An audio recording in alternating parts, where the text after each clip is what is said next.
Hare Krishna, tudo bem pessoal? Estamos de volta com mais um vídeo do Clube do Dharma. Nessa vez um vídeo da série do Bhakti Rasamrita Sindhu, do Oceano de Néctar da Devoção. Então, nesse vídeo a gente vai estar começando a terceira parte dessa série, que é quando a gente vai estar introduzindo, a terceira parte, de fato, do livro de Rupa Goswami, que é quando ele entra no terceiro oceano. Então, ao longo dessa série, nós já tivemos vários outros vídeos que são pertinentes, aos capítulos que compõem os outros 12 oceanos, que é o Oceano Oriental e o Oceano Meridional. Então, na descrição desse vídeo, inclusive, vocês encontram um link para a playlist dessa série. Então, quem não assistiu os outros e quiser um contexto, porque é importante, para essa parte que a gente vai estar entrando agora, podem assistir lá, tá bom? Então, brevemente recapitulando, tudo que a gente já viu até agora, todo esse caminho, toda essa jornada até esse ponto.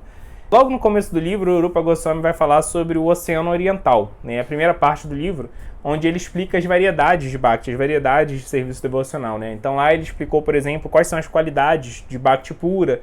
Ele explicou que devoção pura ela não é contaminada pelo desejo da pessoa ter qualquer tipo de prosperidade, recompensa através do serviço devocional, nem que o serviço devocional é imaculado, com desejo mesmo de liberação do karma, do ciclo de nascimentos e mortes, e vai explicar todas as potências, de Bhakti pura. Depois ele explica o processo de sadhana, serviço devocional puro na prática.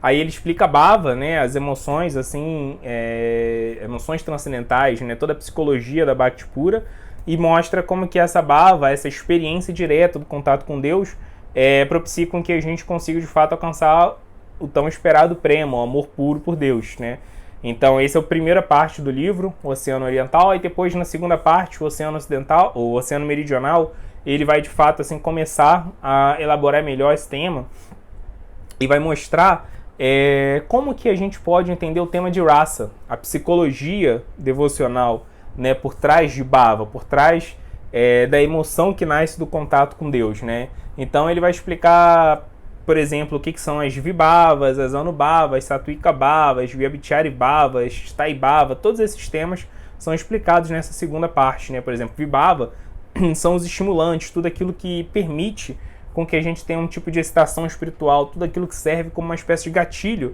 para fomentar a nossa relação com Deus, Então, depois vai vir a parte que vai falar sobre anubhava, quais são as consequências desse despertar do amor por Deus, como que a nossa psicologia, como que a nossa mente vai sendo remodelada, como que nossas verdadeiras emoções espirituais elas começam a submergir, vir à tona, à medida que a gente é submetido a esses vibhavas, Depois ele vai falar de sattvika bhava, que são os êxtases espirituais, Então, existe uma ideia muitas vezes errônea em relação ao que são esses êxtases espirituais, o transe espiritual. Então, ele vai esclarecer tudo em relação a esse tema, Depois ele vai falar de vyabhichari bhava, todas as emoções, que surgem dentro desse contexto maior, Então todas as pequenas manifestações psicológicas que formam esse grande mosaico da psicologia de rasa. E por fim ele termina falando de sthai bhava, O que é o sthai bhava? O sthai bhava é cada devoto puro ele tem um tipo de emoção espiritual proeminente, A gente falou, por exemplo, das anubhavas, das transformações mentais, Falamos, por exemplo, de vyabhichari bhava, nos diferentes tipos de estados psicológicos, E a gente falou que são todos peças que compõem um grande moral. Esse moral é sthai bhava, Então, apesar dos devotos puros experimentarem diferentes tipos de emoções espirituais, cada devoto ele tem um tipo de emoção espiritual mesmo que é predominante na sua relação com Krishna, Esse é o seu sthai bhava. Sthai significa estável, Então, o bhava, é a experiência estável, é a experiência que sustenta as demais experiências espirituais, Então, nessa parte a gente parou a série e agora a gente está retomando nesse vídeo, começando o terceiro oceano, que é o Oceano Ocidental, Uma vez que a gente falou das sthai bhavas, o que o Rupa Goswami ele vai falar agora? Olha, essas sthai bhavas, elas dão origem à rasa. A rasa é a relação mesmo que cada devoto vai ter com Krishna. Então, dependendo de qual é a sua sthai bhava, dependendo de qual é a sua emoção principal na relação com Krishna, isso vai originar uma rasa, vai originar uma relação diferente com Krishna, tá? Então, nessa parte, agora, a gente vai falar das 5 raças principais, das 5 relações principais. Cada um dos capítulos que compõem esse terceiro oceano são pertinentes a cada uma dessas raças principais, tá? Então, esse primeiro capítulo que a gente vai ver agora desse terceiro oceano é quando o Rupa Goswami vai falar sobre Shantarasa, a relação neutra, a relação passiva com Krishna, né? Então, o Rupa Goswami ele começa o capítulo falando que se a Staibhava de um devoto, ou seja, se a emoção principal de um devoto, ela é uma emoção de Shantarati, ou seja, de apego pacífico. O Shantarati significa literalmente isso, né? Apego pacífico com Krishna. Se essa Shantarasa é a emoção principal do devoto, e ela se mistura com os vibhavas, ou seja, se ela se mistura com os estímulos externos equivalentes, né, que fazem com que essa Staibhava floresça, então isso vai despertar fortemente no coração desse devoto esse sentimento de Shantarasa. Então uma pessoa, né, ele vai falar que possui sama, que possui equanimidade, aprecia Krishna de forma passiva, e ela entra em contato com uma série de artefatos, de itens externos a elas, que estimulam esse sentimento, que tonificam esse sentimento, essa pessoa vai despertar Shantarasa, tá? Então, a palavra de ordem aqui é sama, equanimidade, né? Esse tema de samatvam, equanimidade, por exemplo, é um tema extremamente caro para Krishna na Bhagavad Gita. Krishna vai falar muitas vezes de equanimidade, né? Krishna, por exemplo, no capítulo 5 da Bhagavad Gita, quando Krishna está explicando o verdadeiro espírito de renúncia, Krishna vai definir, né, o caráter de um devoto como Sarva Bhutatma Bhutatma Kurvanapina Lipete, né? Que assim, esse devoto, ele consegue assim, ingressar em embate, ele consegue praticar a devoção constantemente, porque Sarva Bhuta Atma Bhuta Atma, né? O eu de todos os seres, para ele experimenta como sendo o próprio eu dele mesmo. Ou seja, ele se preocupa tanto com os outros como ele se preocupa com ele, né? Krishna vai falar nesse capítulo, verso famosíssimo, né? Que esse sábio, o equânime, ele vê da mesma forma um brahmana, um elefante, uma vaca, um cachorro e um comedor de cachorros. Krishna, em outras passagens da Bhagavad Gita, vai falar que esse sábio vê ouro, né, pedras, seixos, da mesma forma, né, e que ele não se abala nem com bem, nem com mal. E por aí vai, né? No capítulo 12, então, onde Krishna fala as características dos devotos, muitas vezes ele vai reforçar esse samatvam, essa equanimidade. Pois bem, essa equanimidade, quando essa grande virtude, essa qualidade altamente apreciada por Krishna, é o ponto central da vida do devoto, isso é uma grande chave que pode despertar Shantarasa, que pode despertar essa relação passiva de neutralidade, esse amor neutro por Krishna. Então, Rupa Goswami vai falar o seguinte, né, que normalmente quem aprecia essa Shantarasa, né, é essa pessoa que o caráter dela gira, né, orbita ao redor desse samatvam, né, dessa equanimidade, e ele vai falar uma coisa, olha, normalmente aquele transcendentalista que ele foca na busca pela equanimidade, ele costuma experimentar Brahmananda, né, que é a satisfação, que é a alegria, a felicidade do Brahman pessoal, né? Mas ele fala, olha, essa felicidade ela é uma felicidade muito difusa. Por quê? Porque, assim, a relação com o Brahman pessoal, assim como o próprio Brahman pessoal, é abstrato, é vago, né? É impessoal, é etéreo, é sem forma. Então ele fala que quando uma pessoa experimenta esse mesmo Brahmananda, esse mesmo prazer, essa mesma felicidade que nasce de samatvam, que nasce da equanimidade, só que estava sendo direcionado ao Brahman pessoal e por causa disso era difuso. Quando essa mesma pessoa concentra a mente em Krishna, na forma pessoal de Krishna, então essa felicidade ela se torna concentrada, condensada, muito mais intensa, e aí a gente vai ter essa Shantarasa, esse amor neutro. Então, Rupa Goswami ele vai continuar falando que a principal causa de Shantarasa despertar no coração de alguém é justamente o apego pela forma de Krishna. E ele vai falar que as outras raças, que são explicadas nos capítulos seguintes, né, Dasya Rasa, relação de servidão, Sakya Rasa, relação de amizade, Vatsalya Rasa, relação, né, paternal, maternal, e Madhurya Rasa, relação conjugal com Krishna, todas elas são causadas com o principal estímulo da meditação nos passatempos de Krishna. Então, Shantarasa ela tem uma diferença em relação às outras, né? Para ela, o cerne é justamente a meditação na forma de Krishna ao invés de nos passatempos de Krishna. E ele vai falar, olha, aquele devoto que está em Shantarasa, ele aprecia também os passatempos, ele medita nos passatempos, né? Meditar nos passatempos de Krishna também auxilia o surgimento de Shantarasa no coração de alguém, mas não é o fator predominante, né? Ele é um fator que está lá, que é um fator secundário, ele não é o fator principal. Da mesma forma que um devoto nas outras raças também medita na forma de Krishna, mas para ele a meditação na forma de Krishna não é o fator principal da meditação dele, é um fator secundário, o fator principal é a meditação nos passatempos em si, tá?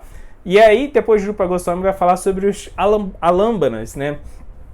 Os alâmbanas, a gente já falou, né, em outros vídeos dessa série, quando a gente estava explicando o segundo oceano, né? E a lâmbana é um tipo de vibhava, ou seja, é um tipo de estímulo externo para a gente tonificar um tipo de psicologia amorosa por Krishna específica, tá? É o que são chamados vibhavas, né? São esses estímulos externos. Então, os vibhavas, normalmente, eles se dividem em duas partes, alâmbanas e udipanas. A lâmbana, normalmente, são vibhavas que dão suporte para o surgimento dessa psicologia amorosa. Então, os alâmbanas que dão origem a Shantarasa, a esse amor neutro, são dois, né? Assim, a meditação, o contato com a forma de 4 braços de Vishnu, de Narayana, e a meditação, o encontro, as instruções, né, a associação com outros Shantabhaktas, ou seja, com outros devotos que estão imersos nessa relação de neutralidade, tá? Então, a meditação na forma de Krishna, de Narayana, né, com 4 braços, nessa forma do Senhor mais reverente de 4 braços, ela é o que é chamado de Vishaya, ou seja, o objeto da afeição desse devoto. E o contato com outros devotos avançados que estão nessa raça, nesse caso são Ashraya. Eles são o abrigo da emoção espiritual de Shantarasa, e quando se entra em contato com esses devotos, essa emoção que eles abrigam no coração deles é compartilhada com o aspirante a Shantarasa, né? Então, esses dois fatores são dois fatores extremamente importantes para que a relação de amor neutra por Krishna fecunde no coração de alguém. Meditação na forma de Krishna de 4 braços, Narayana, né, Vishnu, e o contato com Shantabhaktas avançados. Então, em relação, por exemplo, ao Senhor de 4 braços, meditação em Narayana de 4 braços, o Rupa Goswami vai falar o seguinte, né, que normalmente a pessoa que está tentando desenvolver Shantarasa, quais são os aspectos que ela vai meditar sobre Narayana que vai tonificar Shantarasa no coração dela? Primeira coisa, Krishna é Paramatma. Krishna é a super-alma. Krishna está no interior de cada átomo desse planeta, desse universo, de todos os universos que compõem o multiverso material. Ou seja, Krishna, ele é a alma desse universo, né? Krishna como Paramatma, como super-alma, ele é o aspecto imanente de Deus.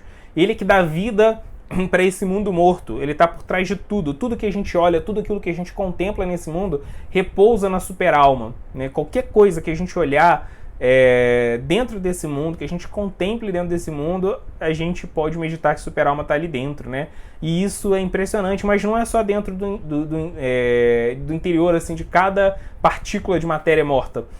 Super-alma, ela também está, e principalmente ela está acompanhando cada entidade viva que está fazendo sua jornada de aprendizado espiritual dentro desse universo material. Então o Paramatma está ali, ele é o conselheiro supremo, e quando esse Shantabhakta medita que Deus está ali, acompanhando ele particularmente dentro do coração dele, inspirando ele, protegendo ele, dando instruções pessoais para ele, ele fica cheio de afeto por essa super-alma. O segundo ponto é que esse devoto ele medita em Krishna como Param Brahman, como a verdade absoluta, né? Então, Prabhupada vai falar muito sobre esse aspecto de Krishna como Param Brahman, como a verdade absoluta, né? Dentro da introdução, né? No prefácio do Srimad Bhagavatam, no comentário de Prabhupada do Srimad Bhagavatam, né? Então, Prabhupada vai falar que o devoto normalmente ele não contempla Krishna só como Ishvara, ou Parameshvara, o controlador supremo do mundo. E mais do que isso, ele contempla ele como Param Brahman, a verdade absoluta, né? Que é algo ainda superior, né? Ele é a verdade de qual todas as outras verdades relativas emanam. Ele é a suprema verdade pura, não contaminada. Então, esse devoto que está buscando Shantarasa costuma meditar nesse aspecto, né, de Krishna como a fonte de tudo, de toda a transcendência, de todas as verdades que existem, né? Ele é a verdade original. Outro ponto é que ele é livre de todas as paixões, ou seja, Krishna ele não quer nada para ele. Krishna ele tem ambições espirituais profundas, e qual é a ambição espiritual dele?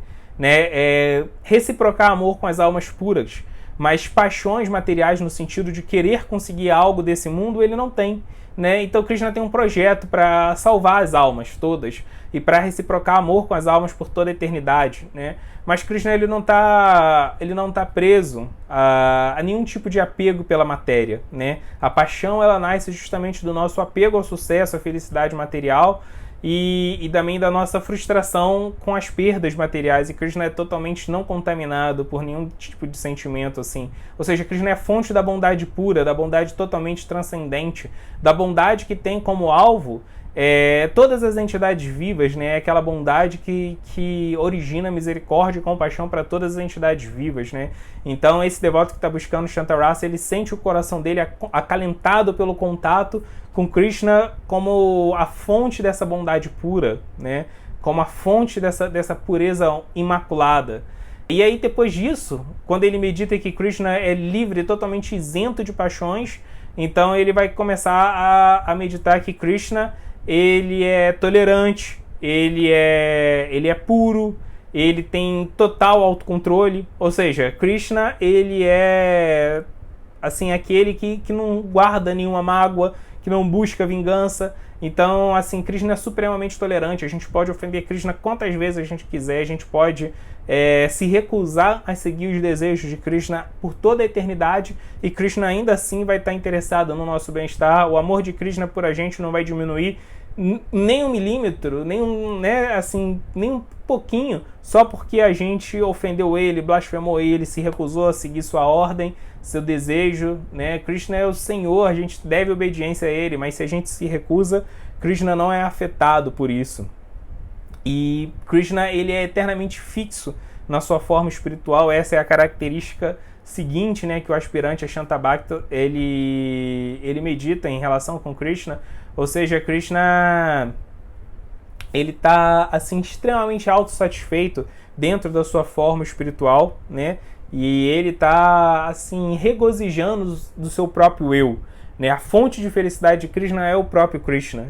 Então, assim, Krishna, apesar dele ser o controlador supremo, ele não tem por que controlar a gente. Pelo contrário, Krishna é extremamente generoso com a gente. Ele dá livre-arbítrio pra gente, mesmo sabendo que a gente pode abusar desse livre-arbítrio, virar as costas para ele, mesmo que a gente possa, né, se deparar com o mal, a gente recebe essa dádiva de Krishna. Por quê? Porque Krishna não é possessivo, né? Krishna não é ciumento, Krishna não é controlador dentro do seu amor pela gente, pelo contrário, né? Ele é totalmente desapegado. Ele ama de forma suprema porque ele é desapegado de forma suprema, né?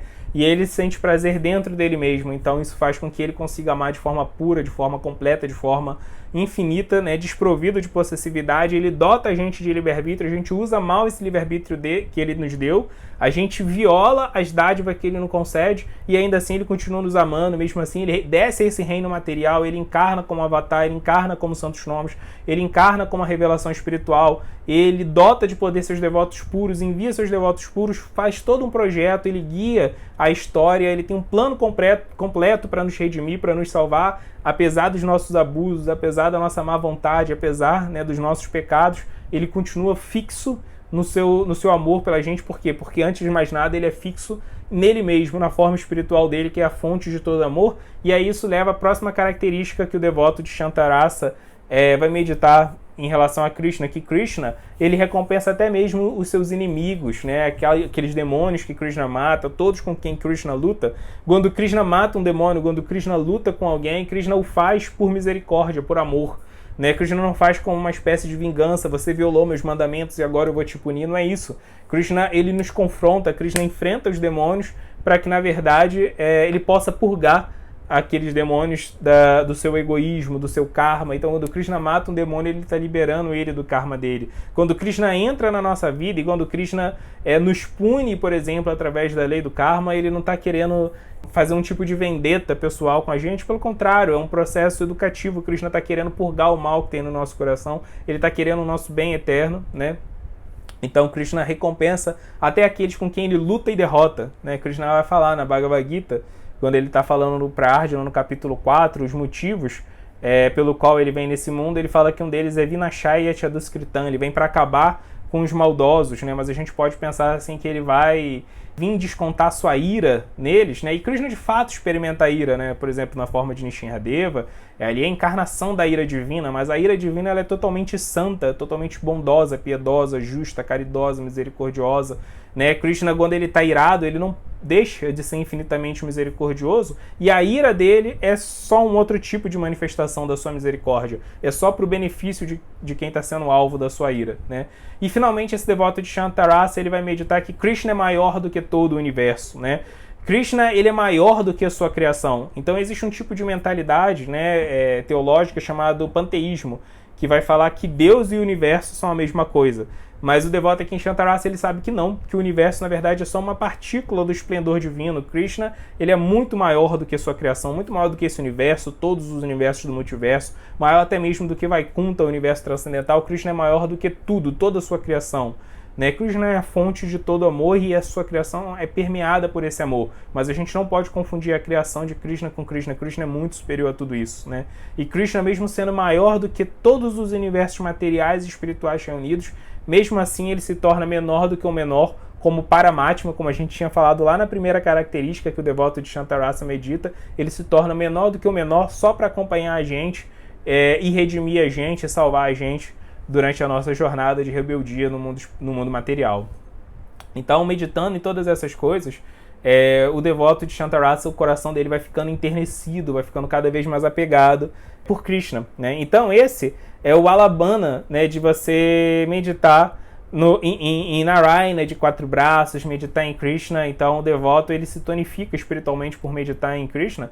Mas, como foi falado, além desse alambana, né, de meditar em Krishna, também existe outro tipo de estímulo que o devoto de Shantarasa tem, que é o contato com outros devotos de Shantarasa mais elevados, né? Então, aqui Rupa Goswami ele vai falar que tem 2 tipos de Shanta Bhaktas, 2 tipos de devotos neutros, devotos passivos de Krishna. Ele vai falar que tem aqueles Atmaramas, ou seja, aqueles transcendentalistas assim, que já estão fixos no eu, já fixos no Atma, experimentando prazer no Atma, né, que já se desapegaram da matéria, e que eles obtiveram atração por Krishna graças à misericórdia de um Vaishnava, graças à misericórdia de um devoto de Krishna. Então, eles já eram transcendentalistas, mas agora o coração deles foi tingido por amor por Krishna, porque eles obtiveram a misericórdia de um devoto de Krishna. E ele vai falar que tem um segundo tipo, né, que são os tapassus, ou seja, os performadores de austeridades, ou seja, aqueles que estão muito fixos em fazer todo tipo de ascetismo, penitência, austeridade, para poder se desapegar da matéria ainda, né? Diferente dos Atmaramas, eles ainda têm grau de apego pela matéria, mas estão fazendo austeridade para se desapegar da matéria, e eles obtiveram misericórdia dos devotos de Krishna, e também por causa disso, amor por Krishna nasceu no coração deles, né?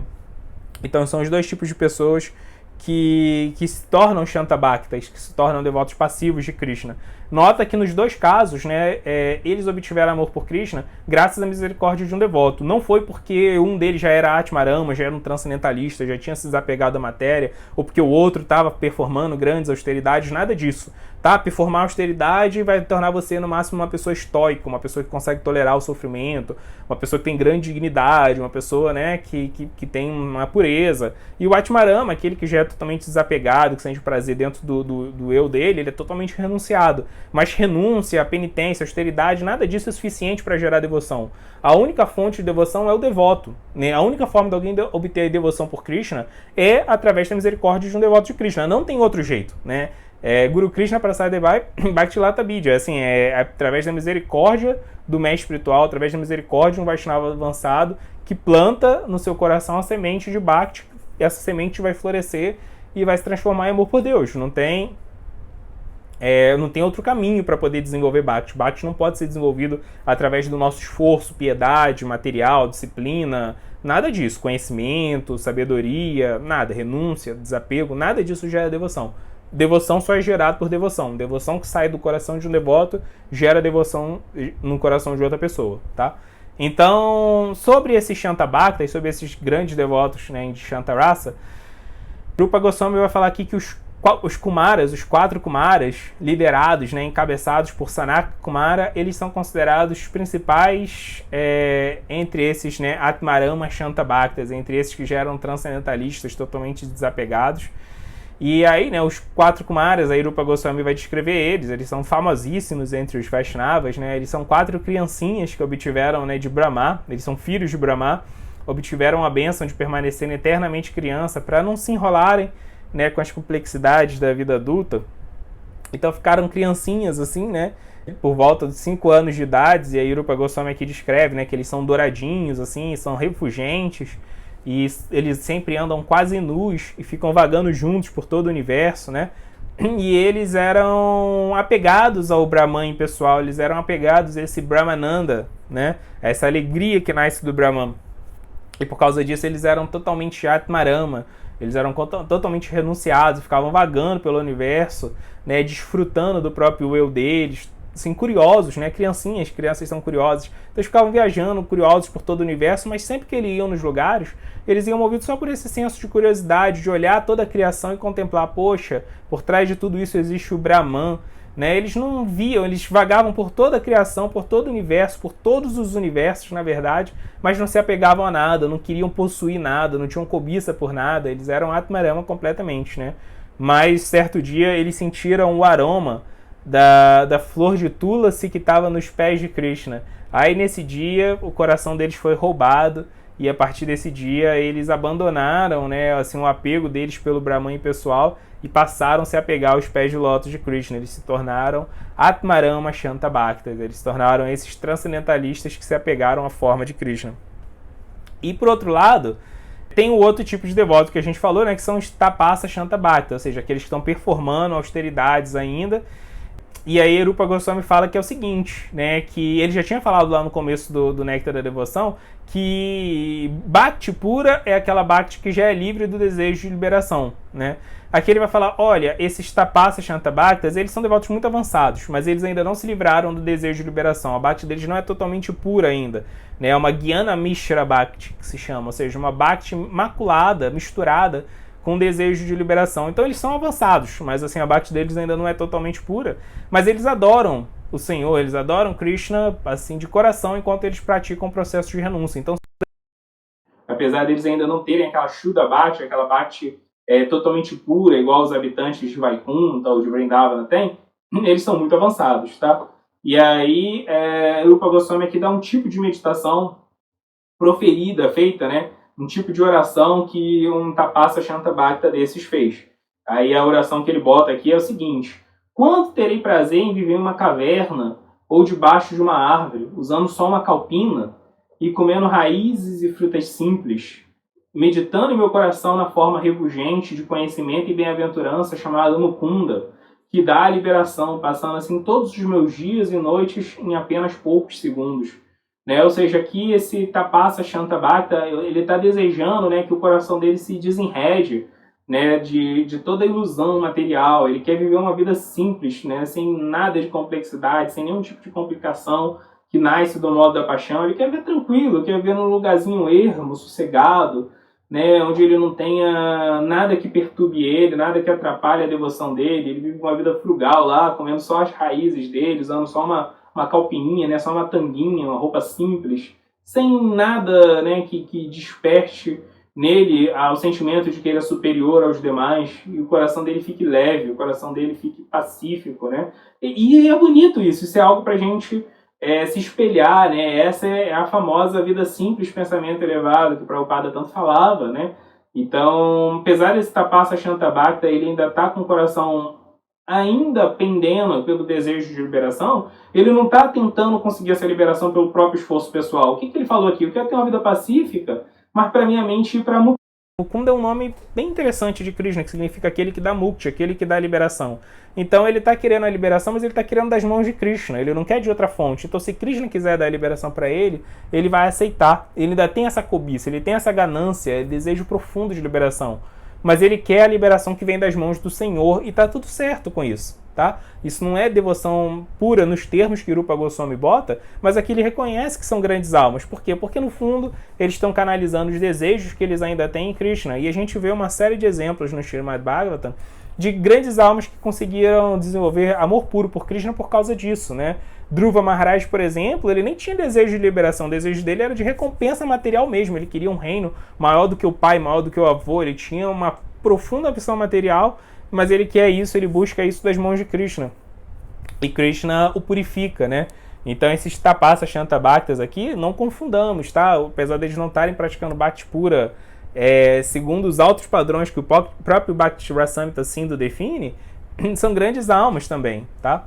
E aí até Rupa Goswami vai falar o seguinte, olha, na medida que esses tapasa Shanta Bhaktas, que esses penitentes, né, esses que ficam praticando austeridade, apesar da gente saber que não é esse tipo de austeridade que vai gerar devoção, né, ele fala que à medida que eles vão obtendo cada vez mais misericórdia dos devotos puros, eles vão segurando a lua de Bhakti dentro do céu do seu coração.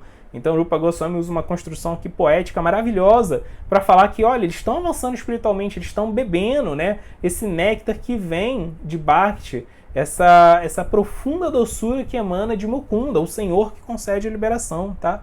Então, assim, o desejo deles por liberação vai servindo como também um tipo de estimulante para com que eles vão se atraindo por Krishna. Aí depois Rupa Goswami começa a falar sobre os Udipanas, né? O que são os Udipanas? Os Udipanas são outro tipo de Vibhava, né? O que são Vibhava? Vibhava são todos os estímulos externos que a gente tem para poder desenvolver um tipo de emoção espiritual. Então o primeiro tipo de Vibhava que a gente falou, né, era os Alambanas, era meditar na forma de Narayana e obter contato com Shanta Bhaktas avançados. Aí agora a gente vai entrar no segundo tipo, que são os Udipanas, né? São esses itens aí que estão servindo como estimulantes, né? A tradução para Udipana seria estimulante. Então, por exemplo, se uma pessoa está com apetite fraco, aí tem alguma coisinha ali que ela come e o apetite dela vem à tona de novo, né? Toma lá um biotônico, fontor, alguma coisa assim, né? E aí o apetite dela que estava apagado reacende, reaviva, né? Então esses Udipanas são uma espécie de biotônico fontora que faz com que a nossa atração por Krishna seja ressuscitada, revivida. E no caso de quem está buscando Shantarasa, Rupa Goswami agora que ele vai explicar os Udipanas. Então olha só que maravilhoso, né? Isso é toda uma ciência mesmo, como o Prabhupada gostava de falar, uma ciência espiritual, né? Se você quer despertar um tipo de emoção, tem esse procedimento. Se você quer construir outro tipo de relação com Krishna, tem aquela outra metodologia, né? Então tudo tem métodos. E aí uma outra comparação que já foi feita é que, da mesma forma que a gente tem um prato, por exemplo, um prato de arroz, dependendo do tipo de tempero, dependendo do tipo de forma que você prepara ele, ele pode dar origem a uma preparação totalmente distinta com o mesmo arroz, né? Então você pode, por exemplo, fazer diversas preparações com arroz, inclusive arroz doce, né? Que é diferente do que uma preparação salgada com arroz, mas é o mesmo arroz. Então essas emoções espirituais elas podem ser temperadas de diversas formas e vão construir relações distintas com Krishna. No caso de quem está buscando essa Shantarasa aqui especificamente, quais são as Udipanas, né? Então Rupa Goswami vai falar que é ouvir as principais Upanishads, né? Então as Upanishads são um suplemento filosófico dos Vedas. Tem várias Upanishads e entre elas tem algumas que são as principais, né? Os Vaishnavas sempre vão dar muita ênfase a Shri Upanishad, né? Shri Upanishad, por exemplo, porque o Shri Upanishad é um Upanishad que ele é assim, explicitamente devocional o tempo todo. Ele vai falar muito sobre Jnana, né? Sobre o conhecimento, mas ele vai estar falando que esse conhecimento leva para Krishna, né? O Shri Upanishad ele termina com uma oração para Krishna remover o véu que separa o transcendentalista dele, né, para que esse devoto possa contemplá-lo. Ele ora pela misericórdia de Krishna, ele pede para que Krishna lembre-se, no momento da morte desse devoto, tudo aquilo que ele fez, todas as tentativas dele humildes ali de alcançar a transcendência, e ajude ele, auxilie ele, né? Então, muitos seguidores das Upanishads, eles estão muito presos por um tipo de noção de que o conhecimento pode salvá-los. À medida que eles se esforçam para buscar conhecimento espiritual, esse conhecimento espiritual vai limpá-los completamente do karma, vai protegê-los espiritualmente, vai garantir a salvação deles. Mas aqui é o contrário, né? Aqui é um Gyana Bhakta, ou seja, é alguém que está muito movido por esse desejo de buscar Gyana, conhecimento transcendental, conhecimento filosófico, né? E está buscando as Upanishads, mas ele está buscando isso como uma forma de se conectar a Deus. Em última análise, ele está dependendo da misericórdia de Deus. Ele entende que é Deus que opera a salvação, é a graça e a misericórdia de Deus que o redime, não é o seu próprio projeto de salvação, não é o seu próprio esforço independente para buscar conhecimento e se salvar, tá? Então ele medita nessas principais Upanishads e usa esse conhecimento como uma forma de atingir Krishna. Outra Udipana, né, outro estimulante aqui é viver num lugar solitário, um lugar pacífico, um lugar, né, sem esse, como a gente já falou, esses burburinhos do modo da paixão. Um lugar solitário é um lugar onde você não pode conseguir prestígio, um lugar solitário é um lugar onde você não vai competir com os outros, então é um lugar que o coração vai se tornando mais calmo, mais pacífico. Outro estimulante, Rupa Goswami vai falar aqui, é o aparecimento de funções mentais puras, ou seja, o desejo pela austeridade, o desejo por castidade. À medida que essas funções puras, né, vão surgindo na mente, né, são os famosos yamas e niyamas do yoga, né, eles vão gerar essas funções puras, ou seja, o desejo, né, de ser equânime, o desejo de ser pacífico, o desejo de ser veraz. Quando essas coisas, essas qualidades, essas virtudes vão surgindo na mente do devoto, isso serve como estimulante para o amor dele por Deus, porque ele fala, poxa, eu não era pacífico assim, agora eu estou me tornando pacífico, isso é graça de Krishna. Eu não era casto dessa forma, e agora a castidade está se tornando um hábito para mim, então por que isso? É misericórdia de Krishna. Krishna que me empoderou dessa forma, não foi fruto só do meu esforço, então isso vai enternecendo o coração dele, ele vai se tornando cada vez mais grato por Krishna, né? Outro Dipana que Rupa Goswami vai falar aqui é a contemplação da verdade. Nesse devoto ele vai meditando, vai vendo que todas as verdades desse mundo são relativas, todas as verdades que ele pode alcançar pela mente, pelo esforço dele especulativo, são todas verdades relativas, mas existe uma verdade absoluta que é revelada por Deus, né? Então quando ele compara essa verdade absoluta, né, que na verdade é graça da mente divina, né, Deus que se revela pela sua própria vontade, de forma espontânea, não é por causa do nosso merecimento que Deus se revela, mas é unicamente por sua misericórdia. À medida que o devoto vai contemplando esse tipo de coisa e vai se tornando grato também por essa revelação, ele vai ficando mais apegado a Krishna, né? Outro ponto que Rupa Goswami fala aqui é que ele vai botando ênfase em Gyana Shakti, o poder do conhecimento, né? Então Krishna fala no capítulo 4 da Bhagavad Gita que esse conhecimento ele é como um barco, né? Que uma vez que você se abriga nesse barco, você consegue cruzar o oceano de sofrimentos materiais, você pode ser o maior de todos os pecadores, mas esse Gyana Shakti, essa potência do conhecimento revelado pode te redimir. Então o devoto começa a ver como o Gyana Shakti é poderoso e o quão bondoso é Krishna por revelar esse Gyana Shakti. Isso vai fazendo com que ele fique cada vez mais apegado a Krishna. Meditar na forma universal, visualizar a forma universal também é uma outra forma do Shanta Bhakta se apegar a Krishna. Ele vai meditando, né, na forma universal e vai vendo que, né, esse universo todo, na verdade, é uma expansão de Krishna, e como sendo expansão de Krishna, ele é dotado de propósito. Então esse mundo não é vazio de sentido, né? Esse mundo não é oco. A gente pode olhar para esse mundo e esse mundo pode parecer um deserto de sentido, né? Pode parecer que nada nesse mundo atende assim as nossas ânsias e expectativas para que as coisas tenham uma finalidade, tenham um sentido, mas quando você começa a contemplar esse mundo, né, pelo olhar do Gyana Shakti, pelo olhar do conhecimento transcendental, aí você começa a ver sentido para as coisas, né? Então a forma universal, você olha para os planetas, olha para a imensidão do espaço, olha para o cosmos e fala, caramba, tudo isso é repleto de significado, porque tudo isso faz parte do projeto último de Krishna de salvar o mundo, né? E a associação com outros Gyana Mishra Bhaktas, com outros devotos, né, que também estão buscando conhecimento, estão buscando liberação, mas estão buscando tudo isso através do processo do serviço devocional e discutindo, né, as Upanishads, discutindo o conhecimento com essas pessoas também que estão ali com o coração movido pelo mesmo sentimento. Então, o Rupa Goswami fala que tudo isso são estimulantes para Shantarasa. E aí ele dá alguns exemplos aqui, né? Ele vai falar, por exemplo, dos Nava-yogendras. Nava-yogendras são 9 irmãos que são grandes sábios. Tem uma passagem famosa com eles no Srimad Bhagavatam, onde eles visitam um rei muito poderoso chamado Maharaj Nimi. Eles respondem às dúvidas desse Maharaj Nimi, eles até profetizam o aparecimento de Chaitanya Mahaprabhu na Kali Yuga, né? Para esse Maharaj Nimi. Então fala que esses Nava-yogendras, esses 9 sábios, uma vez eles entraram na Assembleia de Brahma. E nessa Assembleia de Brahma estava sendo discutido justamente as Upanishads, eles ouviram essas discussões lá e o coração deles se tornou totalmente apegado a Krishna de ouvir as discussões sobre as Upanishads. e depois disso eles passaram a desejar se encontrar com os membros da dinastia Yadu, né, que são a família de Krishna. Então esse desejo de encontrar Krishna nasceu das discussões das Upanishads, no caso deles, né. Outro exemplo que o Rupa Goswami dá aqui, ele fala o seguinte, ele bota uma citação bem bonita, ele fala assim: a incomparável fragrância de Tulasi aos pés do Senhor, o som da concha do Senhor, as montanhas sagradas, as florestas sagradas, os lugares sagrados, o Ganga, né, o rio Ganges, a natureza temporária das coisas desse mundo, o poder do tempo para destruir tudo, tudo isso são estímulos para os Dasa Bhaktas e também para os Shanta Bhaktas, né? Ou seja, essas são coisas que estimulam o coração, estimulam o surgimento no coração do sentimento tanto dessa relação de neutralidade, de observação passiva de Krishna, dos Shanta Bhaktas que a gente está falando hoje, quanto dos Dasya Bhakta, daqueles que cultuam uma relação de servidão com Krishna.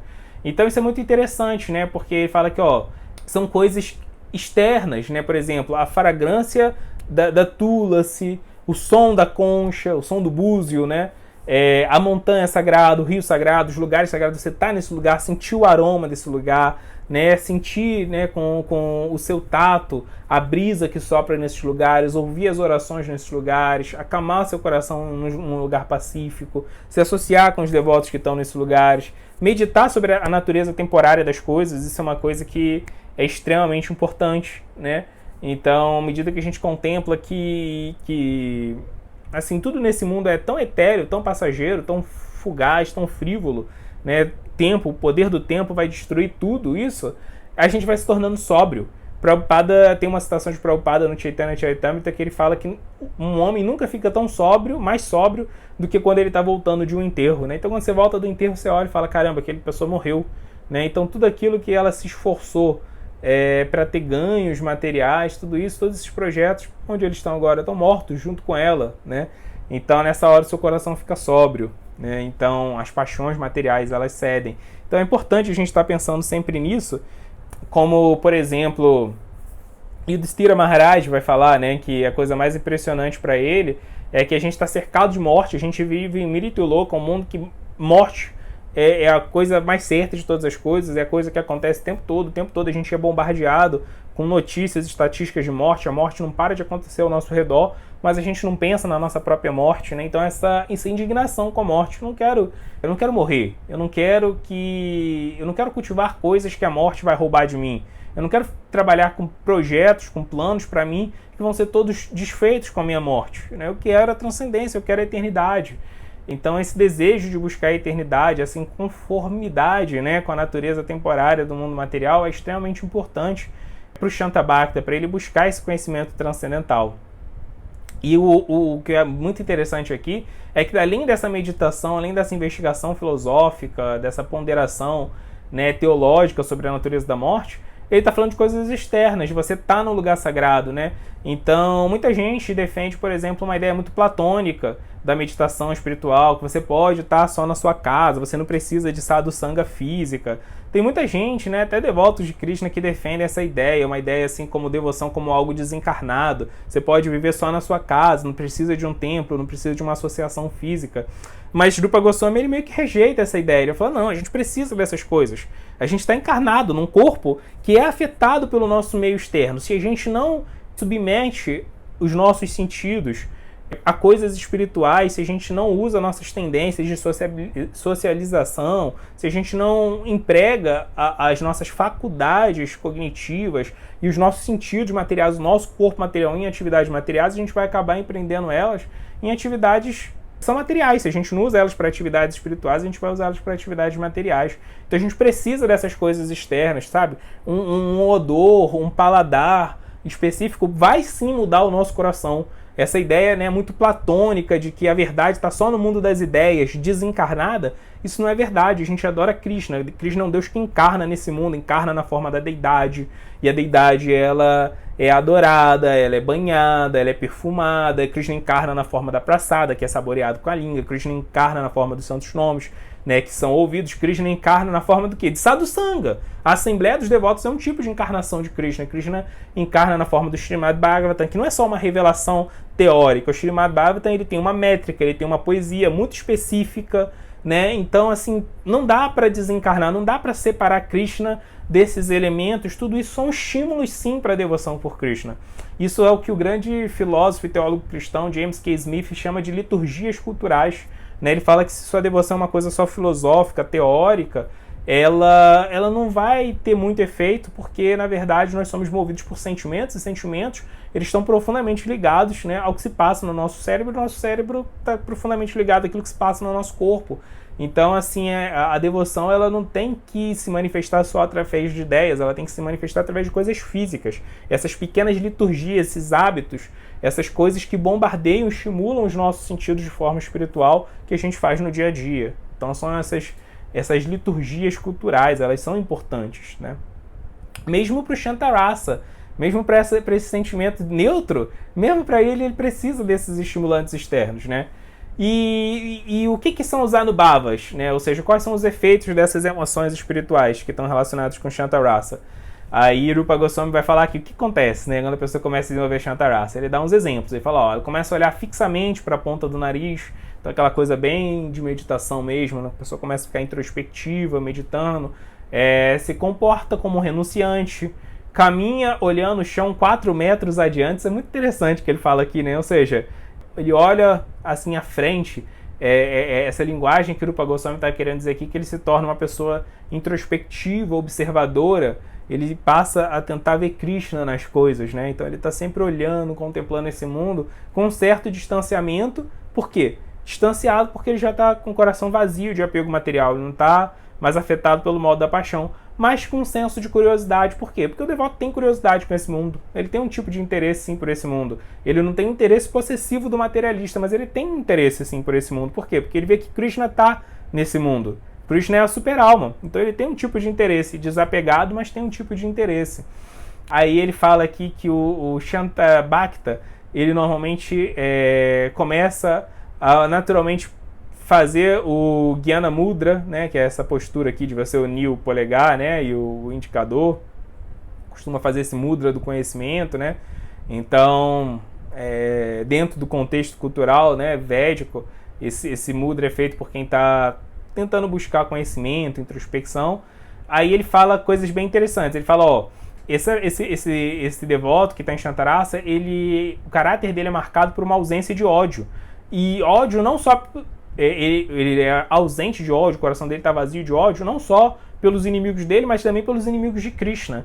Então não é que ele fica com raiva, assim, querendo debater e converter e, assim, destruir os argumentos daqueles que são contrários ao serviço devocional. Até por eles ele tem uma misericórdia, ele tem uma bondade, ele tem uma gentileza, né? Então esse sentimento assim de ficar irado e querer, né, destruir nos argumentos, assim, tá muito incomodado com aqueles que são contrários ao serviço devocional, não é o caráter aqui desse Shanta Bhakta.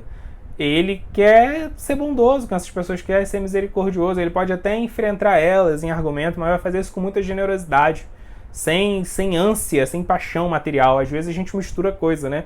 A ânsia de você querer defender Krishna, a ânsia de você querer defender a teologia de Krishna, a ânsia de você querer corrigir uma mentalidade errada de uma pessoa. Muitas vezes a gente confunde isso com o prazer que nasce do modo da paixão de você ganhar um debate, de você mostrar que você está certo, né? Você está debatendo para quê? Você está debatendo para defender Krishna ou você está debatendo para defender o seu falso ego, né? Então, isso é uma coisa que a gente tem que tomar cuidado, é uma coisa bem sutil, tá? E aqui o Shanta Bhakta, não, ele já está bem resolvido com isso, tá? O coração dele está vazio de ódio pelos inimigos de Krishna. Ele pode lutar com os inimigos de Krishna, mas ele luta com um coração totalmente bondoso, generoso, caridoso, misericordioso. Da mesma forma que Krishna é misericordioso com seus inimigos, o Vaishnava ele também é misericordioso com o inimigo de Krishna. Ele pode lutar contra ele, assim, né, nos argumentos, mas com bondade, com generosidade, com compaixão. Não é, assim, com o mesmo sentimento que o pessoal fica debatendo na internet, querendo mostrar seu ponto a qualquer custo, né? Assim, outros pontos, assim, outras anubhavas, outros sentimentos, né? Outros efeitos dessas emoções de Shantarasa.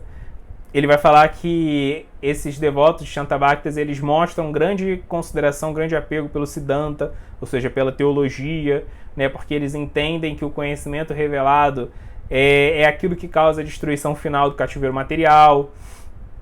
E eles passam a viver sem ser tão influenciados pelo corpo grosseiro, pelo corpo sutil, né? Ou seja, a fome, a sede, o cansaço já passam a afetar bem menos eles.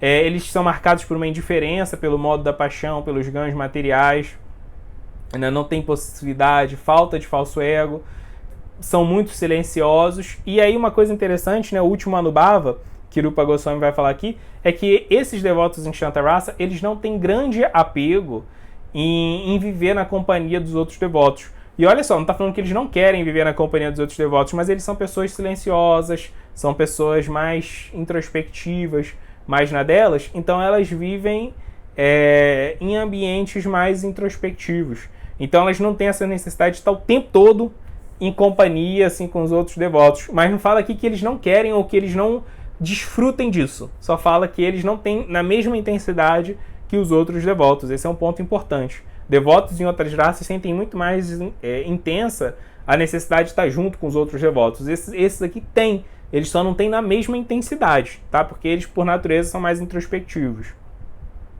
Então a gente não pode confundir. Além disso, eles têm algumas anubhavas, eles têm alguns tipos de efeitos, né, das emoções espirituais que são compartilhadas com os Dasya Bhaktas, né, com aqueles devotos que estão cultivando o humor de serviço, né.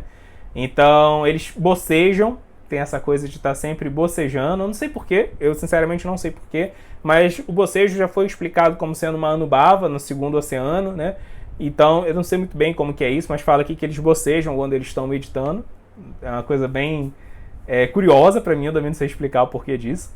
Eles costumam, quando estão meditando, também esticar o corpo, assim, se espreguiçar, né? Ficam, né? Dão umas espreguiçadas na meditação.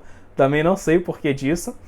Eles têm muito carinho, assim, um desejo muito intenso em pregar, em dar instruções sobre o serviço devocional, instruções assim que eles já implementaram na própria vida deles, que eles já, né, assim, internalizaram dentro dos corações deles. Então eles não são hipócritas, eles não pregam aquilo que eles não fazem, mas eles sentem um grande gosto por pregar, por dar instruções, principalmente para outros devotos. Sentem muito apego em oferecer reverências para Krishna, oferecer orações, né, recitar louvores, recitar poesia espiritual, recitar canções para a glorificação de Krishna. Então esses são efeitos, né, das emoções espirituais anubhavas que eles compartilham com os Dasya Bhaktas, né. E os Satvika Bhavas deles, né, os êxtases deles. Aí aqui ele fala que um Shanta Bhakta, um devoto, né, de Shantarasa, experimenta todos aqueles êxtases que já foram falados lá atrás, no Néctar da Devoção, menos desmaiar. Eles aqui não desmaiam. Desmaiar já é demais, assim, para alguém que está em Shanta Bhakta. Eles não desmaiam. E aí ele dá um exemplo, né, de os sábios assim, que estavam vivendo nas montanhas, umas cavernas na montanha, e uma vez eles ouviram o som do Panchajanya, né, do búzio de Krishna, e nessa hora o samadhi deles, a meditação deles quebrou, eles não conseguiram mais meditar e ficaram só ali em êxtase ouvindo o som do búzio de Krishna, né? Então é muito interessante esse exemplo que ele dá aqui, é bem marcante nesse sentido. Mostra que eles meditam, eles entram num transe ali na meditação, e nesse transe na meditação eles lembram de alguma característica, lembram da forma de Krishna, e aí nessa hora eles ficam com a mente agitada, porque pensar em Krishna, ficam excitados espiritualmente e não conseguem mais meditar. Tá? Então olha só, é muito interessante, Krishna quebra a meditação deles, Krishna vai lá e rouba a mente deles, né? E é muito interessante isso, eles começam a meditar, mas a mente deles não fica na meditação, o êxtase deles mesmo de verdade é com Krishna. E sobre os Sanchari Bhavas, as emoções transitórias que eles experimentam? O Rupa Goswami vai falar aqui que eles experimentam todas as Sanchari Bhavas que já foram descritas anteriormente, especialmente Nirveda, né, que é a autodepreciação. Então, tem um exemplo aqui, né? A autodepreciação aqui não é baixa autoestima, não. Essa é uma autodepreciação espiritual aqui que nasce da emoção de estar em contato com Krishna. Então, ele dá um exemplo de um devoto em Shantarasa que orou assim: embora Krishna, que é o próprio Paramatma, a própria forma de bem-aventurança concentrada, apesar desse Krishna estar residindo em Dwaraka, eu estou muito infeliz. Por quê? Porque pensando que eu era um Atmarama, pensando que eu era um transcendentalista, eu desperdicei muito tempo. Ou seja, esse devoto ficou pensando, poxa, eu fiquei meditando, eu fiquei me esforçando, fazendo austeridade, fazendo penitência, achando que pelo meu próprio esforço eu ia alcançar a liberação, Mas quem dá a liberação é Krishna, que está morando ali em Dwaraka. Eu podia ter ido lá visitar ele, em vez de ficar aqui fazendo essas austeridades. Olha como que eu sou tolo. Né? Então esse nirveda, essa autodepreciação aí espiritual, é um tipo é um tipo de emoção transitória que passa pela mente, pelo coração desses Shantar Bhaktas, né? E Rupa Goswami vai falar que o Staibhava, né, ou seja, a emoção espiritual estável deles, em Shantarasa, é a Shantarati, né, é o apego neutro, o apego passivo, né, que pode ser de dois tipos: Sama, que é o ordinário, e Sandra, que é intenso. Então, um exemplo de Sama. Aí ele vai falar, uma vez que Krishna falou o seguinte: olha, uma vez eu me revelei de brincadeira para um yogi que ele estava absorto em Asampragyata Samadhi, né? Ou seja, uma meditação sem conexão com a matéria. Ele estava num estado de espírito que ele estava totalmente desapegado. Isso é chamado de Asampragyata Samadhi. E aí Krishna falou, uma vez, só de brincadeira, eu fui lá e me revelei para esse yogi e o corpo dele começou a tremer muito, começou a tremer ao extremo, né? Então isso aí, por exemplo, é um estágio de Staibhava Sama. E tem um estágio mais elevado ainda, que é o Sandra. E aí é um yogi, ele mostra aqui, Rupa Goswami mostra a oração de um yogi e falou o seguinte: olha, no Nirvikalpa Samadhi, no nível de Samadhi mais elevado, que eu destruí meu falso ego, né, depois de eu destruir toda a ignorância, eu experimentei uma felicidade completa, uma felicidade espiritual. Estava livre do karma, livre do samsara, o ciclo de nascimento e morte não podia mais me amedrontar, estava livre da matéria, e foi nessa hora que eu vi Krishna diretamente. E aí, só de ter uma fração de segundo olhando Krishna, esse prazer que eu experimentei agora foi assim milhares e milhares de vezes muito mais forte do que aquele prazer de estar livre do karma, né? Então o devoto experimenta isso, que o prazer de estar livre do karma não é nada comparado com o prazer de estar contemplando Krishna. E aí tem dois tipos de Shantarasa, né? Paroksha, que é invisível, e Sakshatkara, que é a visível. Sakshatkara é quando você contempla assim Krishna diretamente, ele te dá o seu darshan, sua audiência, ele se manifesta para você, né? Então um exemplo de Shantarasa, onde Krishna ainda está invisível, onde você só contempla Krishna através da meditação, através do conhecimento, mas você não viu Krishna face a face. Aí Rupa Goswami bota uma oração aqui. Essa oração fala assim: ó Senhor dos sábios, diga-me se minhas grandes austeridades e minha longa prática de Ashtanga Yoga vão dar frutos. Será que aquele Parambrahman, aquela verdade absoluta em forma humana, com a aparência de uma nuvem nova de chuva, algum dia aparecerá diante de mim e trará espanto aos meus olhos? Né? Então o devoto ele ainda não viu Krishna. Ele está nessa ânsia de separação, querendo ver Krishna ainda. E ele quer saber, será que minha Ashtanga Yoga, minhas austeridades, meus yamas, niyamas, será que eles vão servir para isso? Então, olha só, o devoto aqui ele tá fixo num processo que não é exatamente Bhakti, né? Bhakti é misturado com Yoga, misturado com conhecimento, mas ele está fazendo isso para Krishna, tá? E ele está ansiando ali por ver Krishna. E outro tipo de oração aqui, nesse estágio ainda de Paroksha, né? Ou seja, no estágio que a pessoa ainda não viu Krishna face a face. Então esse Shantarasa Bhakta, ele olha assim: agora que me lembro daquela refulgência que emana da compleição de uma nuvem de chuva que eu vi em Kurukshetra na época do eclipse solar, minha mente inquieta não experimenta mais bem-aventurança no Brahman impessoal como acontecia antes, né?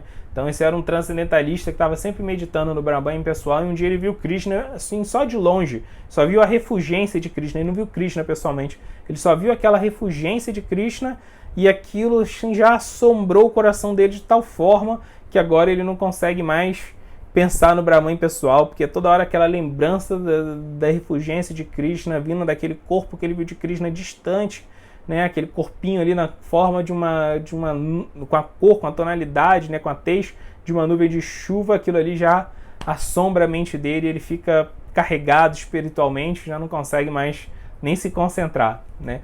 E aí depois ele dá exemplos também do outro estágio, da pessoa que já viu Krishna diretamente, né, que é o Sakshatkara. Então tem uma oração assim que o devoto faz para Krishna: ó Bhagavan, porque você está repleto de mais bem-aventurança do que o Brahman, sendo a alma suprema, e porque eu experimentei intensa bem-aventurança ao vê-lo diretamente, qual é a necessidade de eu realizar o Brahman pessoal agora? né? Então esse transcendentalista trabalhou a vida toda para alcançar o Brahman impessoal, mas agora que ele viu Krishna, ele está falando para quê? Para que eu vou me esforçar pelo Brahman impessoal se você é milhares de vezes, infinitamente, né, mais bem-aventurado que o Brahman impessoal? Aí ele dá outros exemplos, né? Ele fala de um outro yogi que estava meditando e ele ouviu o som do reino das conchas, né? Que é o Panchajani, o Bujos de Krishna, e de novo ele ficou com os pelos do corpo todo arrepiados, cheio de alegria, né? E aí as lágrimas escorreram dos olhos dele, né? Assim, a cabeça dele começa a tremer. Ele dá uma descrição assim, de vários êxtases que ele experimentou. A roupa dele caiu no chão, ele não conseguia mais cumprir os votos dele de renunciante, de meditar tantas vezes por dia, né? E aí ele foi lá e viu assim com os próprios olhos o Parambrahman com pele escura. Isso é muito bonito, assim como o Rupa Goswami fala. Ele viu o Parambrahman, a verdade absoluta, diante dele com uma pele muito escura, muito negra. E em êxtase, fala que ele começou a mostrar total desrespeito ao Brahman impessoal através do seu discurso, né? Ou seja, ele começou a falar: esse Brahman impessoal não vale de nada. Krishna que é a verdade absoluta, essas coisas assim, tá? Não imitemos esse yogi. Esse yogi aqui, ele já era totalmente puro de coração. A gente não tem que demonstrar desrespeito ao Brahman impessoal, nem quem está buscando o Brahman impessoal. Isso aqui foi um êxtase que o cara experimentou, tá? Foi um estágio de êxtase. A gente não tem que imitar isso artificialmente, não, tá? Rupa Goswami já falou lá atrás que esses êxtases são experimentados por quem já está totalmente livre do mal da paixão. Se a gente não está livre do mal da paixão, a gente não pode querer nem tocar nesses êxtases, né, tá? São outra coisa, são outro nível. Isso aí é pra gente que está em outro nível. E aí uma coisa muito interessante que Rupa Goswami vai falar aqui é que quando Krishna ele demonstra, quando Krishna concede, né, a misericórdia dele para alguém que antes estava fixo em Jnana, essa pessoa começa a desenvolver ata e começa a desenvolver apego por ele. Então Krishna ele tem um tipo de misericórdia, de graça irresistível. Tá? Quando Krishna quer ser misericordioso com alguém, não tem que essa pessoa pode fazer. Como que você vai competir com Krishna? Tá? Então a gente tem nosso livre-arbítrio, obviamente, mas quando Krishna quer ser bondoso com a gente, Krishna quer ser misericordioso com a gente, não tem como a gente confrontar Krishna e vencer. E aí ele dá um exemplo aqui de uma oração de Bilva Mangala. Bilva Mangala é um sábio famosíssimo, viveu no século XIV, né, pouco antes de Rupa Goswami.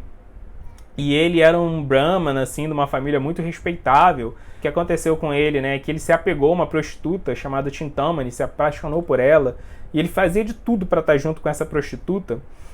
Até que um dia assim caiu uma tempestade incrível e ele saiu de casa para se encontrar com a prostituta, não conseguia chegar onde ela estava. Ele pegou um cadáver, usou o cadáver de barco, passou por vários perigos, quase morreu várias vezes até conseguir se encontrar com a prostituta. E ela falou assim para ele: você é patético, né? Você é um brahmana, você é uma pessoa de conhecimento. E olha só, você arriscou sua própria vida várias vezes, quase morreu várias vezes para se encontrar comigo, que sou uma mulher feita de carne e osso, né?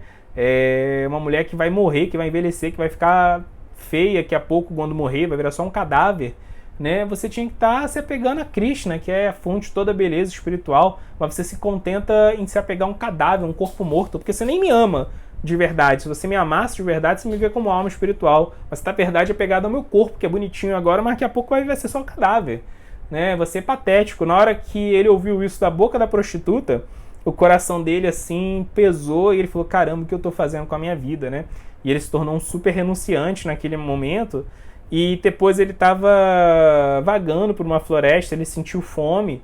E aí ele foi na casa, né, de um casal que vivia ali naquela floresta, foi mendigar comida. E aí a moça que morava nessa casa, era um casal, né? Era um rapaz e uma moça. E essa moça era lindíssima, e na hora que ele olhou para ela, ele já se apaixonou de novo, ficou extremamente apegado a ela, e pensamentos assim luxuriosos começaram a aparecer na mente dele, e ele falou: não vou cair nesse erro aqui de novo, não. Aí ele pegou, pediu assim, falou: olha, moça, eu vim aqui na sua casa pedir uma coisa, você pode me dar uma caridade? E ela fala: posso. Ele fala assim: me dá o grampo que você está usando para prender o seu cabelo. E ela deu, ela não entendeu nada, ela deu, aí ele pegou e furou os 2 olhos. Aí ele falou: não, meus olhos nunca mais vão me enganar. E aí ele mesmo se cegou para não se apegar às formas materiais, porque ele tinha essa quedinha aí, né? Essa fraqueza no coração aí. Com mulheres bonitas, ele ficava perdido, assim, não conseguia se controlar. Ele falou: não vou mais cair nisso, não. Aí se cegou, foi morar na floresta totalmente cego, e era um grande renunciante. E aí um dia um menino veio falar com ele, e esse menino todo dia vinha conversar com ele não via quem era, porque ele era cego, mas, né, a tradição conta que esse menino que vinha visitar ele todo dia, conversar com ele, trazer comida para ele, era o próprio Krishna, né? E ele escreveu um livro famosíssimo, que é o Krishna Karnamrita.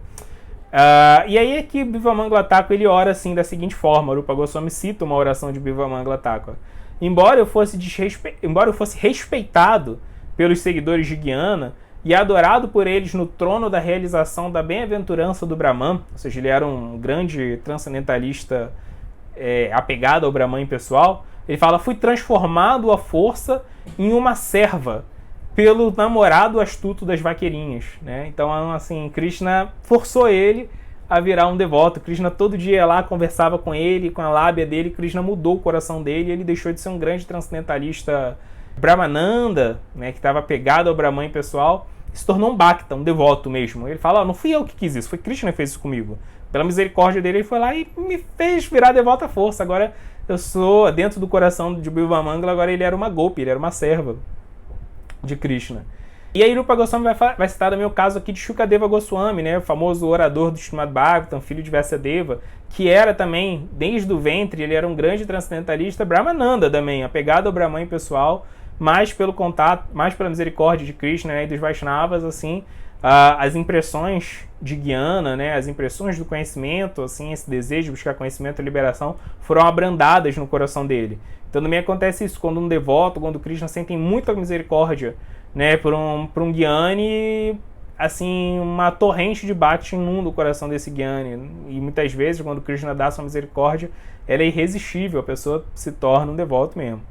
Então, Rupa Goswami, ele vai se encaminhando para a conclusão desse capítulo falando uma coisa muito importante. Ele vai falar: olha, na dramaturgia, na arte dramatúrgica, quando você está fazendo uma peça de teatro, os grandes peritos, né, de teatro da época de Rupa Goswami, eles falavam o seguinte: se tem um personagem que ele é muito equânime, se ele dentro, né, da história ali, ele está muito focado em sama, em equanimidade, ele não pode ser considerado um personagem que tem raça, um personagem que tem emoções, né, bem definidas, que está servindo ali para o desenvolvimento da história. Ele é um personagem bem neutro, assim, meio apático. Então, assim, um personagem assim não tem muita graça. Mas Rupa Goswami fala: olha, em Bhakti isso não vale não. Em Bhakti, alguém que está fixo em sama, em equanimidade de verdade, essa pessoa ela tem raça sim. Por quê? Porque um Bhakta, um devoto, ele entende que samatã com equanimidade não é uma coisa que a gente pode conquistar sozinho, só pelo nosso esforço, só pela nossa bondade, pela nossa piedade. Samatã de verdade, né, verdadeira equanimidade, é uma dádiva concedida por Krishna. Então, se a pessoa tem equanimidade de verdade, é porque ela já tem uma relação com Krishna. Não tem outro jeito dela se tornar equânime. E se ela tem uma relação com Krishna, ela tem raça. Mesmo que essa raça seja Shanta raça, seja uma relação neutra, uma relação passiva, ela tem uma relação. Isso é raça, sim. Né? Rupa Goswami fala: não dá para negar que isso é raça. É um tipo neutro de raça, mas é raça. E aí ele termina, né, assim, concluindo, né, o capítulo falando de novo, fazendo um resumão de quais são as principais características comportamentais de um Shanta Bhakta, de um devoto que experimenta Shanta Rasa, né? Ele não está se importando muito com felicidade material, com sofrimento, com ódio, com inveja. Ele tem equanimidade completa com todas as entidades vivas. E aí Rupa Goswami vai falar o seguinte: olha, além desses tapácios, além dessas grandes figuras austeras, né, desses grandes renunciantes, aquelas pessoas que também são materialistas, mas que estão envolvidos com Dharma, que seguem moralidade, os preceitos da moralidade, assim, né, de forma bondosa, caridosa, né, são compassivos, estão ali tentando ajudar as pessoas, estão se esforçando para fazer ali o melhor para que todo mundo fique bem, né?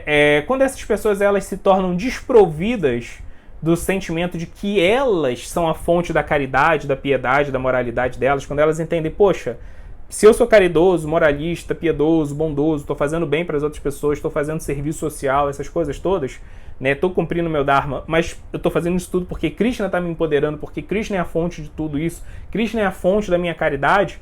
Ele fala, então essas pessoas, o coração delas se torna fértil para Shanta Rasa. Aí quando elas se encontram com um devoto, elas recebem bhakti desse devoto, e aí elas se tornam também Shanta Bhaktas, tá? Então, a Rupa Goswami, ele termina o capítulo aí, e aí ele já prepara o terreno para no próximo capítulo ele começar a falar sobre Dasya Rasa, a psicologia amorosa daqueles que amam Krishna como servos. Tá bom, pessoal? Então espero que vocês tenham gostado dessa explicação de Rupa Goswami, explicação assim bem metódica, né? E bem detalhada sobre Shantarasa. Esse foi mais um capítulo da nossa série aqui do Bhakti Rasamrita Sindhu. Então não percam o próximo vídeo dessa série, a gente vai falar de Dasarasa, Amor em Servidão. E, por favor, continuem acompanhando da minha outra série que a gente está fazendo agora, as outras duas séries que a gente está fazendo agora, que são a série de Hermenêutica Vaishnava, comigo e com Nityananda. A gente está seguindo, né, o curso do GBC sobre esse tema tão importante, a arte da gente aprender a interpretar as escrituras de forma adequada. Então a gente já gravou bastante vídeo, né? Tem mais de 40 horas de material já sobre esse tema. E a gente chegou agora na metade, então ainda tem muito mais coisa para vir pela frente. E a outra série que a gente está fazendo é a Bhagavad Gita na prática. Já vimos os 5 primeiros capítulos da Bhagavad Gita nessa série. Tá bom, pessoal? Então é isso. Muito obrigado. Todas as glórias, Srila Prabhupada. Hare Krishna.